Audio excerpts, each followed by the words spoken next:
haye jira jirtu ilmaan abbaa gadaa hortee hayoo meetoo kan addunyaa irra jirtan baga jiraatan jedha maatii waatiin alamuun isaa anamne maareeka akkuma argaa jirtan weellisaa Bashir Jabaa kenna Jabaa kaleessa gaafa 97 weellisaa ture baay'ee anan istiidiyoo tokko ture istiidiyoo saamii abbaa kibara beetu hundi keessa artistoonni gaafa turtan artistoonni barasan keessa baane hawii mulu walistoonni waaritee walistoota barasan keessa baan keessa badhaanee muqaafa ijoollee barasan han hunda isaanii dhimbeenya seenaa gurbaa kana weellisaa Jabaa barreessaa Jabaa abbaan istiidiyoo kanas baay'ee waa'ee kana sumaan waa'ee mucaa kanaa ibsuu danda'a asirratti saamii asuma wanti hin jiru dubbadhu waa'ee gurbaa kanaa ni beeka waan ta'eef istiidiyoo isaatti dalagaa ture weellisaa Jabaadha kanaaf Jabaadha hadha mucaan kun sammuu dhabee sammuu isaatu qabeechise kunis sababa isaa beektu artiin gaafa kaayoo sun galman geenne dandeettii akkasii namni qabu kuni artiin akkasitti sammuu dhabaa jeetti kanaaf Oromoon addunyaa kana jirtu hundi keessan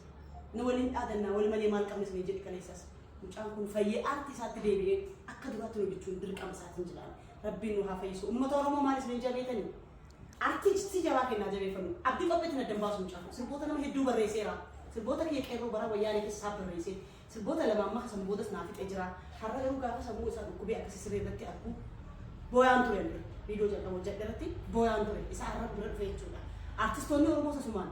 wal malee waan qabu nutu waliif dirmata nutu waliif gadooda hunda keessaniif weellisaa Oromoo guutuu akka ka dirqamne osoo bahuu Oromoo na wal dhaanaa jedhee ka dirqamne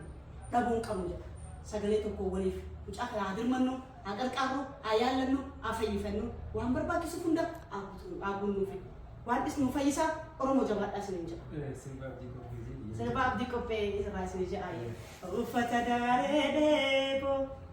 agafee ani libbuu dhafee uffata daaree deeboo agafee ani libbuu dhafee Mfira nagatee gaafas na jibbee areera garaa naa godhu dhafee muta kamiitu garaa laaffisee arraboochisee